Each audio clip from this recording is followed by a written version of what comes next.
Boa noite, seja muito bem-vinda ao nosso programa. Obrigado por ter vindo, viu? Obrigada. Olha, eu queria começar esse nosso papo, que é muito sério, perguntando para você o que é exatamente o TDAH, é o transtorno de déficit de atenção com hiperatividade. O que é exatamente o TDAH? Olha, o transtorno, ele é uma dificuldade em manter a atenção. Certo. Isso quer dizer que os circuitos atencionais no cérebro não estão ocorrendo da maneira adequada.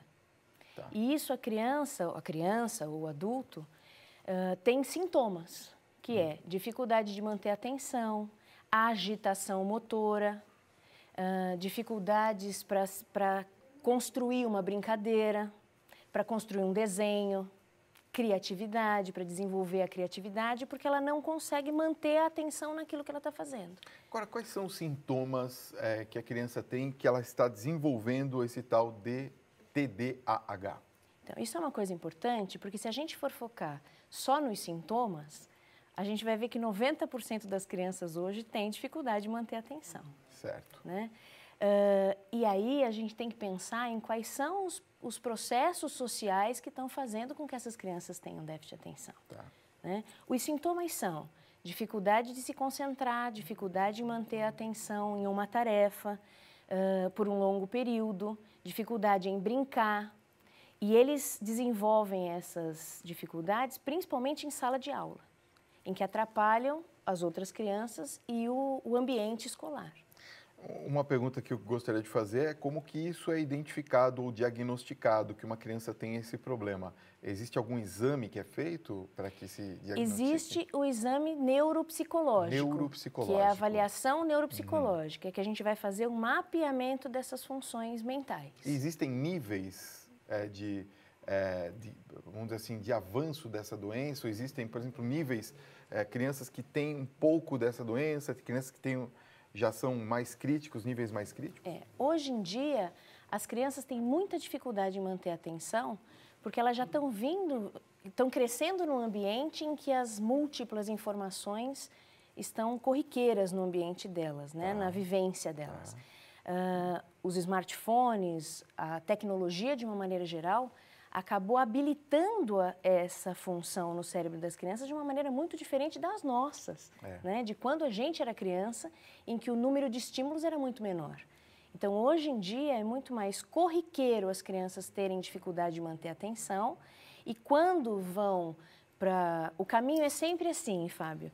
Eles dão um problema na escola em manter a atenção nas atividades escolares, eles vão para um médico, um pediatra, um psiquiatra, um neurologista, e aí eles são medicados, são diagnosticados e são medicados. O que eu quero salientar é que muitas dessas crianças, elas não têm o transtorno de déficit de atenção. Elas têm dificuldade de manter a atenção em atividades em que esses estímulos que elas estão habituadas não estão tão presentes. Olha, o Newton de São Paulo está fazendo uma pergunta que, se não viesse pelos telespectadores, com certeza eu ia fazer. Você citou aí sobre a questão dos celulares.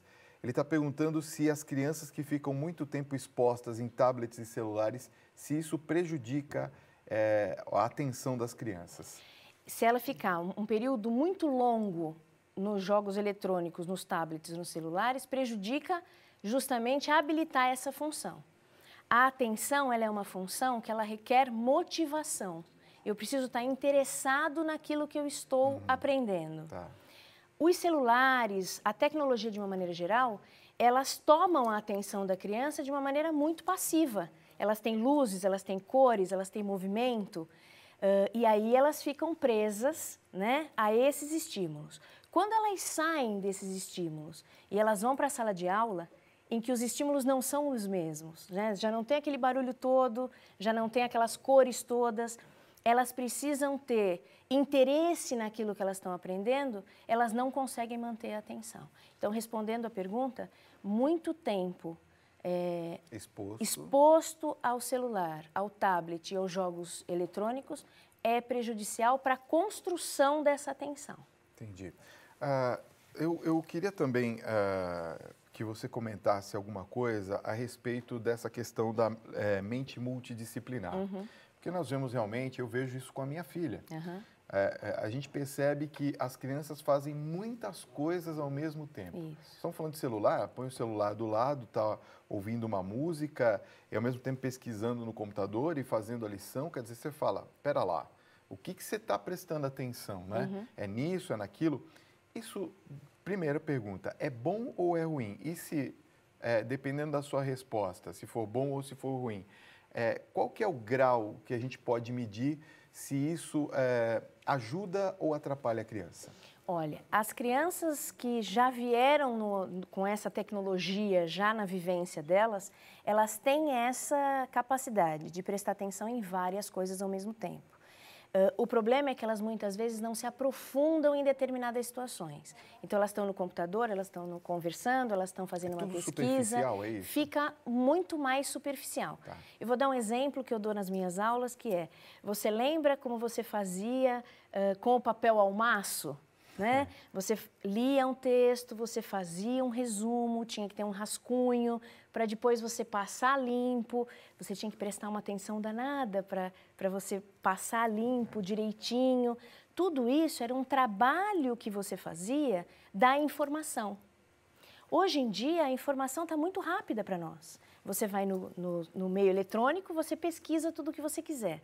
Você recorta, você cola, você trabalha a informação de uma maneira mais superficial. Isso acontece no nosso dia a dia e a gente dá conta disso. Quando a criança precisa, de fato, prestar atenção só em uma coisa, né, que é prestar atenção muitas vezes no que a professora está dizendo, ou na matéria que eles estão mostrando, ou no modo como eles estão ensinando, essas crianças muitas vezes se perdem. É bom ter essa atenção múltipla, mas é perigoso quando a gente não consegue se aprofundar em determinadas ações. Uma coisa que também me chama muito a atenção é a questão você está falando justamente da criança, o comportamento dela na sala de aula. Eu queria perguntar o inverso. Um professor que identifica esse tipo de criança, qual que é a atitude dele com relação ao aluno? O que o professor deve fazer? Olha, ele deve, eu sei que é difícil de fazer isso, mas ele deve chamar a atenção dessa criança. Chamar a atenção. Quanto mais próximo dele essa criança estiver, quanto mais próximo, fisicamente, inclusive, dele essa criança estiver, mais fácil dessa criança prestar atenção no professor. Tá. Algumas tarefas antes de passar a lição ou antes de entrar em sala de aula, algumas tarefas de concentração, alguns exercícios de concentração seriam interessantes deles estarem fazendo antes de uma prova, antes de alguma tarefa que seja mais densa, seriam interessantes eles estarem se preparando para isso. E perguntando agora sobre os pais, como que os pais podem colaborar com os professores nessa tarefa? Os pais devem fazer as mesmas coisas. A grande questão é que essas crianças têm muito mais dificuldades na escola. Ah, é muito comum os pais dizerem, mas em casa ele não tem isso. Né? Às vezes, para fazer lição de casa, essas crianças ficam mais desatentas, mas é um período muito mais curto de tempo. E outra, se eles têm os jogos eletrônicos, se eles têm as relações familiares, não exigem tanta atenção das crianças como, de fato, na escola. Então, é muito comum que as crianças, por exemplo, estejam sendo medicadas única e exclusivamente no período escolar. Entendi, porque aí lá é onde ela enfrenta o maior onde ela tem a maior dificuldade. Entendi. Né? Simone Marangoni, neuropsicóloga, obrigado pela sua presença. Obrigada, foi muito bom tê-la aqui conosco nessa noite, obrigada. viu? Muito obrigado pelo Prazer carinho. foi meu.